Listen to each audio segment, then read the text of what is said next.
আসসালামু আলাইকুম, আমি নুজুত ফাইরুজ দৈনিক বায়ান্ন মাল্টিমিডিয়ার পক্ষ থেকে সবাইকে স্বাগত জানাচ্ছি। আশা করি সবাই ভালো আছেন। আজকে আমাদের মাঝে উপস্থিত আছেন বাংলাদেশের স্বনামধন্য আইটি প্রতিষ্ঠান জিএমআইটির চেয়ারম্যান জনাব মোহাম্মদ কামরুল কায়েস চৌধুরী।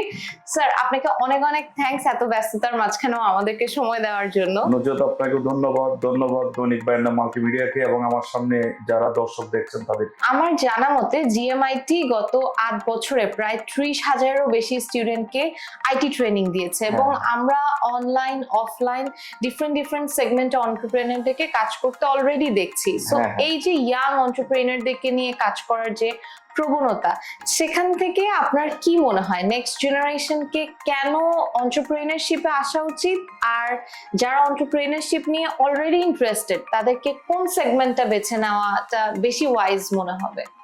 আচ্ছা, প্রথমত আমি যে বিষয়ে বলতে চাই সেটা হচ্ছে রিলায়েন্স গ্রুপ অফ কোম্পানির মালিক উনি একটা কথা বলেছেন, আপনি যদি আপনার স্বপ্ন পূরণের কাজ না করেন তবে কেউ না কেউ আপনাকে হায়ার করবে তার স্বপ্ন পূরণে।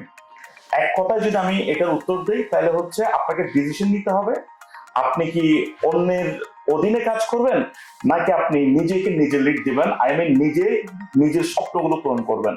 সো এই জায়গা থেকে আমি এক কথায় বলতে চাই যে পৃথিবীতে যারা সফল, পৃথিবীতে যারা অনেক হাইলি আগায় আছে, তারা প্রত্যেকে কিন্তু এক একজন উদ্যোক্তা। সো আমি যেটা বলবো সেটা হচ্ছে যে ওই দৃষ্টিকোণ থেকে ডেফিনেটলি উদ্যোক্তা হওয়া উচিত। পাশাপাশি আরেকটা বিষয় সেটা হচ্ছে যে আমাদের দেশে কিন্তু প্রায় 27 লক্ষ লোক বেকার। এর বাইরে কর্মক্ষম যে জনশক্তি, এর মধ্যে প্রায় 3 কোটির কাছাকাছি লোক বেকার। সো সবাই যদি চাকরি খুঁজে, উদ্যোক্তা কিভাবে হবে, এটা একটা বিষয়। আরেকটা বিষয় হচ্ছে যে আপনি যদি পৃথিবীতে একটা রেশিও চার্জ করেন সেটা হচ্ছে এরকমই, পৃথিবীর 100 জন ধনীর যে তালিকা, ওখানে অধিকাংশ হচ্ছে IT based business, IT based উদ্যোক্তা। পাশাপাশি গত 100 বছর ধরে পৃথিবীকে ডমিনেট করছে হচ্ছে পেপসি, কোকা-কোলা। আজকে তাদেরকে টপকে কিন্তু পৃথিবীর সারা ধনীর তালিকায় হচ্ছে জেফ বেজোস, মার্ক জুকারবার্গ, এরপর হচ্ছে বিল গেটস। ইনাদের প্রত্যেকের বিজনেস কিন্তু আইটি বেসড বিজনেস। সো এক কথায় আইটি বেসড বিজনেস যদি হয় তাহলে র্যাপিডলি আপনি আপনার লক্ষ্যে পৌঁছাতে পারবেন। ওকে, থ্যাংক ইউ। এই যে অন্টারপ্রেনার ক্রিয়েট করা বা অন্টারপ্রেনার হওয়া, এটার মধ্যে সবচেয়ে বড় ব্যারিয়ারটা আপনার কাছে কি মনে হয়? আচ্ছা, এক্ষেত্রে আমি যেটা বলবো সেটা হচ্ছে যে উদ্যোক্তা হতে গেলে আসলে অনেক কিছু লাগে, কিন্তু সেই জায়গাতে সবচেয়ে বড় ব্যারিয়ার যদি কাউন্ট করি তাহলে হচ্ছে এটাই বলবো, সেটা হচ্ছে মানসিক প্রতিবন্ধকতা। আমাদের দেশে না, পুরো পৃথিবীর বুকে একসময় ছিল দাসপ্রথা। সেই দাসপ্রথা বিলুপ্ত হয়েছে। এই উপমহাদেশে ব্রিটিশরা শাসন করেছে 200টি বছর। তারা এই দেশে একটা শিক্ষা ব্যবস্থা দিয়ে গিয়েছে, যেটাকে আমরা বলি চাকুরিজীবী তথা কেরানিগিরি শিক্ষা ব্যবস্থা। সেই শিক্ষা ব্যবস্থার পরবর্তীতে আমাদের দেশের যারা বড় বড় শিক্ষাবিদ, তারা উদ্যোক্তা তৈরি করার লক্ষ্যে পড়ার সুযোগ করে দিয়েছেন হচ্ছে বিবিএ।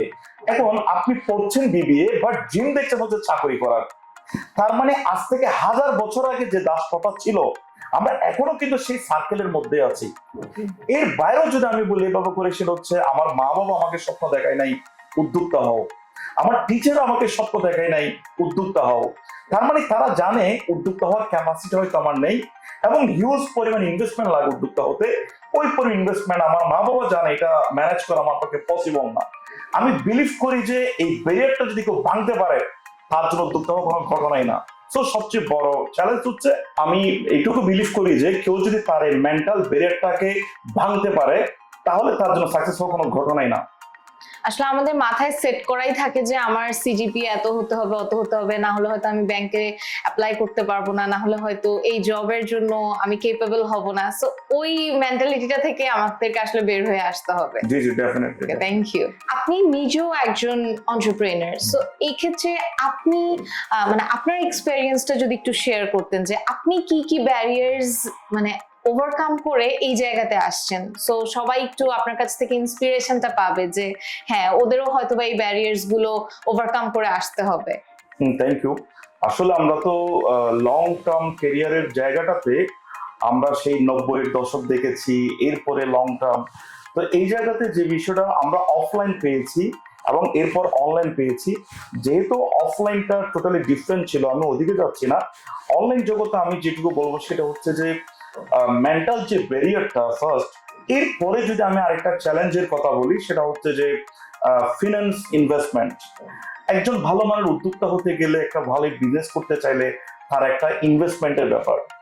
কিন্তু আপনি আপনার সর্বসাকুল্যে টোটাল ইনভেস্টমেন্টটা এনে আপনি যখনই আপনার বিজনেস ইনভেস্টমেন্ট করলেন, তখন দেখা যাচ্ছে ছোটখাটো কিছু বাধা প্রতিবন্ধকতা আসে। সাপোজ দেখা যাচ্ছে আপনি মনে করলেন যে যদি বোরকা সেল করি, এই বোরকা তো মনে হয় ব্যাপকভাবে সেল হবে, কিন্তু মাঠে যখন আপনি নেমে গেছেন, নামার পর দেখা যাচ্ছে এই বোরকাটার মার্কেট নাই।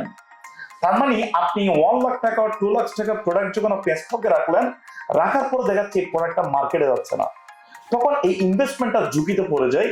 অনেকে দেখা যাচ্ছে 1 লাখ টাকার প্রোডাক্ট 50,000 টাকা দিয়ে কিভাবে বিজনেস থেকে বেরিয়ে আসা যায় ওই প্ল্যানে চলে যায়। তার মানে ইনভেস্টমেন্ট একটা গুরুত্বপূর্ণ ইস্যু। দেন আরো একটা গুরুত্বপূর্ণ ইস্যু হচ্ছে যে রাইট প্রোডাক্ট সোর্সিং। অর্থাৎ প্রোডাক্ট সোর্সিংটা এমন হইতে হবে যেটার বাজারে হিউজ ডিমান্ড আছে কিন্তু যোগানটা খুবই কম। পাশাপাশি ইউনিক প্রোডাক্ট হলে সবচেয়ে ভালো, এবং আপনার বেনিফিটটা খুব ভালো থাকতে হবে। আমি বলবো এটা কি ইম্পর্টেন্ট টপিক। পাশাপাশি যদি বলি আইটির ছোটখাটো কিছু কাজ আপনাকে জানতে হবে।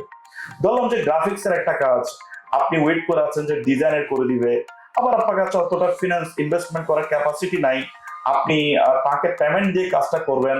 পাশাপাশি আপনাকে আইটির কিছু কাজ জানতে হবে নিজেকে, যেমন গ্রাফিক্স ডিজাইনের কাজ। আপনি ওয়েট করে আছেন যে আপনার গ্রাফিক্স ডিজাইনার আপনার কাজটা করে দিবে। এক্ষেত্রে কয়েকটা প্রবলেম, একটা হচ্ছে আপনার ফিনান্স নষ্ট হবে, সেকেন্ড হচ্ছে আপনার মনের মতো কাজ করে দিতে পারবে না, থার্ড হচ্ছে আপনার উপযুক্ত সময়ে সে আপনার কাজটা করে দিবে না। পাশাপাশি যদি আমি আরো দু একটা বিষয় বলি, সেটা হচ্ছে শুধু ইনভেস্টমেন্ট করলে হয় না, আপনার প্রথম ইনভেস্টমেন্টটা নষ্ট হয়ে যেতে পারে, আপনাকে রিইনভেস্টমেন্ট করার ক্যাপাসিটি থাকতে হবে। অনেকে প্রথম ইনভেস্টমেন্টটা নষ্ট হয়ে যায়, পরে সে হাল ছেড়ে দেয়, তার মা বাবা তাকে পেন দেয় যে তোকে আমি এতগুলো টাকা দিলাম বিজনেস করার জন্য, তোর টাকাটা সব শেষ হয়ে গেল, তোকে দিয়ে কিচ্ছু হবে না। এই টাইপের অনেকগুলো প্রবলেম আপনাকে ফেস করতে হবে। এবং আরেকটা বড় প্রবলেম আমি যেটা দেখি সেটা হচ্ছে আপনি সবই পারেন বাট কাস্টমার ডিল করতে পারেন না। এটা একটা বিগ চ্যালেঞ্জ, কারণ কাস্টমার মানে হচ্ছে ক্রিটিক্যাল। কাস্টমারের দোকানে সবকিছু পছন্দ হবে, তারপর বলবেন না আমার আসলে পছন্দ হয়নি, এই কাপড়টাই না, এই কাপড়টাই না, আচ্ছা এটার দাম কত, মানে তার পছন্দ হয়নি, তারপর দাম জিজ্ঞেস করছে। এখন আপনি দাম বললেন সাপোজ 500 টাকা, সেটা এত দাম। আপনি বললেন দাম 1000 টাকা, সে বলবে যে এত দাম সেম প্রোডাক্টের। তার মানে কাস্টমার একটু সবসময় ডিফিকাল্ট থাকে, ক্রিটিক্যাল হয়। সো কাস্টমার ডিলিংসটা খুব বেশি গুরুত্বপূর্ণ বলে মনে করি আর কি। মানে কাস্টমার তো সবসময় ক্রিটিক্যাল, খুবই ক্রিটিক্যাল। আপনি যত পজিটিভ হন সে নেগেটিভে বলবে, ঠিক আছে? ওকে, সো আপনার কাছে একটা বিষয় মানে যেটা আমি এতগুলো কথার মধ্যে থেকে পিক করলাম, সেটা হচ্ছে আপনি ইনভেস্টমেন্ট নিয়ে যেটা বললেন। অর্থাৎ আমি হয়তো একসাথে আমার কাছে 50,000 টাকা আছে বা আমার কাছে 3 লাখ টাকা আছে, সো আমি একেবারে 3 লাখ টাকাটা ইনভেস্ট না করে বা 50,000 টাকাটা ইনভেস্ট না করে আমি হয়তো বা ফার্স্ট এর জন্য কিছুটা রাখলাম, দেন বাকিটা আমি হয়তো বা ব্যাকআপ ইনভেস্টমেন্ট হিসেবে রাখলাম, যে এখান থেকে যদি আমি সামহাও একটা লস ফেস করি সেক্ষেত্রে আমার ব্যাকআপ ইনভেস্টমেন্টটা যাতে আমি একদম ব্যাকফুটে চলে না যাই। জি জি হ্যাঁ, রাইট, ডেফিনেটলি ডিসিশন তো ওরকমই হওয়া উচিত। ওকে ওকে, আমরা প্রায় শেষের দিকে চলে আসছি, সো খুব বেশি আর সময় নিব না।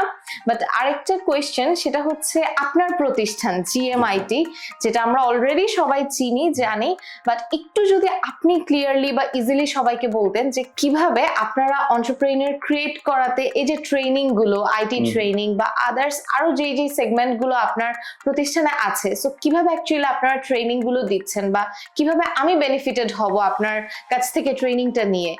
আচ্ছা, প্রথমত আমি যেটা বলতে চাই সেটা হচ্ছে যে আমরা আসলে উদ্যোক্তা বিষয়ক কিছু প্রশিক্ষণ চালু করি গত 2017 সালে। তখন আমরা কিছু প্রবলেম ফেস করি। প্রবলেমটা হচ্ছে এরকম, সেটা হচ্ছে উদ্যোক্তা বিষয়ক সে প্রশিক্ষণ নিয়েছে, কিন্তু সে দেখা যাচ্ছে কোন একটা প্রোডাক্ট চুজিং করে যখন মার্কেটে নামলো, তখন তার দেখা যাচ্ছে বেহাল দশা, মানে খুবই খারাপ অবস্থা, নাজুক অবস্থা। তো সেই জায়গা থেকে আমরা বিশেষ করে করোনার সময়টাতে আমরা টোটালি ইউনিক একটা কনসেপ্ট হাতে নেই। আমি এইটুকু বলতে পারি বাংলাদেশের সেকেন্ড কোনো প্ল্যাটফর্ম এখনো হয়তো ওভাবেই চিন্তা করে নাই। আমরা টোটালি নবীনদের অনভিজ্ঞদের জন্য একটা চমৎকার কনসেপ্ট হাতে নেই, যেখানে আমরা 10টা স্টেপ সিলেক্ট করি, যে একটা ব্যক্তি যদি এই 10টা স্টেপসে সে এক্সপার্ট হয় তাহলে ডেফিনেটলি তাকে আর কেউ থামা রাখতে পারবে না উদ্যোক্তা হওয়ার ক্ষেত্রে। আমি একটু সংক্ষিপ্ত পরিচয় একটু ক্লিয়ার করতে চাই, যদিও হাতে সময় কম। প্রথম আমরা যেটা সিলেক্ট করেছি সেটা হচ্ছে bullet proof business mind setup. কারণটা হচ্ছে একজন নবীন সে ছোটবেলা থেকে সে নেগেটিভ কথা শুনতে শুনতে অভ্যস্ত, বাট আমরা তাকে প্রথমত তার মাইন্ডটা চেঞ্জ করার জন্য কাজ করি। সে মাইন্ড থেকে ডিসিশন নিবে আমার কাছে যদি আমেরিকার লটারি আসে অথবা আমার কাছে যদি একটা বিগ কোনো প্রপোজাল আসে যে আমি বিসিএস টিকে গেলাম বা অন্য কিছু, আমি কোথাও যাব না, আমি উদ্যোক্তাই হব। এই এই স্টেপসে আমরা এই সিদ্ধান্ত নিয়ে থাকি। দ্বিতীয় যে বিষয়টা সেটা হচ্ছে টেকনিক্যাল কিছু বিষয়, যেমন গ্রাফিক্স ডিজাইনের কাজ, শর্টকাট যেটা মোবাইল দিয়ে আপনি করতে পারেন, এগুলো আমরা তাদেরকে শিখিয়ে দেই। থার্ড হচ্ছে যে কিভাবে একটা বেস্ট প্রোডাক্ট সোর্সিং করা যায়, এটা আমরা তাদেরকে ক্লিয়ারলি ধারণা দেই যে প্রোডাক্টের হিউজ ডিমান্ড থাকবে, যোগান কম হবে, ইউনিক হবে, কিভাবে ভালো বেনিফিট এখান থেকে বের করা যায়, এই টোটাল বিষয়ে আমরা এটাতে গাইডলাইন দেই। চতুর্থ নম্বর যদি শেয়ার করি সেটা হচ্ছে কন্টেন্ট রাইটিং। এটা একটা গুরুত্বপূর্ণ ইস্যু। কারণটা হচ্ছে কন্টেন্ট রাইটিং যদি বেস্ট না হয় তাহলে কিন্তু আপনার প্রোডাক্টের প্রতি কাস্টমার কি আকর্ষিত হবে না। ফিফথ স্টেপসে যে বিষয়টা সেটা হচ্ছে আমরা দিচ্ছি সোশ্যাল মিডিয়া মার্কেটিং, যেখানে আমরা হাতে কলমে কিভাবে সোশ্যাল মিডিয়া মার্কেটিং করতে এটা আমরা শিখিয়ে থাকি। আর সিক্স স্টেপসে যেটা সেটা হচ্ছে যে কাস্টমার ডিলিংস, আপনি কিভাবে কাস্টমার ডিল করবেন। সে কিন্তু আপনাকে দেখছে না, আপনি কিন্তু তাকে দেখছেন না, সে একটা ট্রাস্ট নিয়ে কিন্তু আপনাদের সে প্রোডাক্টটা ক্রয় করবে। সো এটা আমরা, আমার বিশ্বাস যে আমরা খুব পারফেক্ট ভাবে তাদেরকে আমরা শিখাতে পারি। আর সপ্তম পার্টে যেটা আমরা দেওয়ার চেষ্টা করি সেটা হচ্ছে যেটা আমাদের এই কোর্সের সবচেয়ে আমি বলবো লোকেটিভ দিক, সেটা হচ্ছে ইন্টার্নশিপ। বাংলাদেশে কেউ কিন্তু এইভাবে প্রশিক্ষণটা দিচ্ছে না। আমরা সপ্তম পার্টে তাকে আমরা কাজটা দৌড়িয়ে দেই যাতে করে সে কিন্তু চমৎকার ভাবে কি করতে পারে, কাজটা করতে পারে। এবং এই জায়গাতে আমি এটুকু বলি যে কেউ যদি খুব আন্তরিক ভাবে চাই, ডেসপারেটলি চাই, সপ্তম পার্ট থেকেও কিন্তু অনেকে ইনকামটা শুরু করতে পারে। এবং এইট পার্টে যেটা সেটা হচ্ছে যে জিরো টু হিরো, আপনি ছোট বিজনেস থেকে কিভাবে বড় বিজনেস গ্রো করতে পারেন, কেউ বিজনেসটা আপনি অনেক বড় করতে পারেন, ওইটা আমরা দিয়ে থাকি। পাশাপাশি আমি বলবো এখন ভিডিও কন্টেন্ট বেশি গুরুত্বপূর্ণ। সো আপনার মোবাইল দিয়ে কিভাবে আপনি ভিডিও এডিটিং করতে পারেন। অ্যান্ড ফাইনাল হচ্ছে ইউটিউব মার্কেটিং। টোটাল 10টা স্টেপসে আমরা প্রশিক্ষণ দিচ্ছি এবং এটাতে আমরা হিউজ সাকসেস পেয়েছি মাশাআল্লাহ।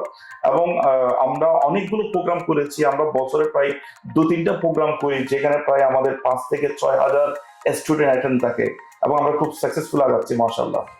আচ্ছা, আপনার ফার্স্ট স্টেপটা অনেক ইন্টারেস্টিং ছিল, যেটা বুলেট প্রুফ কি জানি ছিল, বুলেট প্রুফ বিজনেস মাইন্ডসেট, ওটা অনেক মজা ছিল যে যেটাই হোক আমি এখানেই থাকবো, এটাই আমার ওকে। আপনার কাছে আমার একদম লাস্ট কোয়েশ্চেন, সেটা হচ্ছে মানে আমাদের নেক্সট যে জেনারেশন বা ইয়াং জেনারেশন, বা আমি যদি আমার জেনারেশনকে কাউন্ট করি, আমাদের তো ধৈর্য একটু কম। সো যেহেতু আমরা একটু ইমপেশেন্ট জেনারেশন, সো এই ক্ষেত্রে র্যাপিডলি এন্টারপ্রেনারশিপে যাওয়ার জন্য আপনার অ্যাডভাইসটা বা ইনস্ট্রাকশনটা কি থাকবে? আচ্ছা, গুড, অনেক চমৎকার কোয়েশ্চেন করেছেন। এক্ষেত্রে আমি প্রথমত যেটা বলবো, আমি যেটা দিয়ে শুরু করেছিলাম, যেটা আমাদের সবচেয়ে বড় ব্যারিয়ার, সেটা হচ্ছে স্ট্রংলি মাইন্ডসেট আপ না থাকা।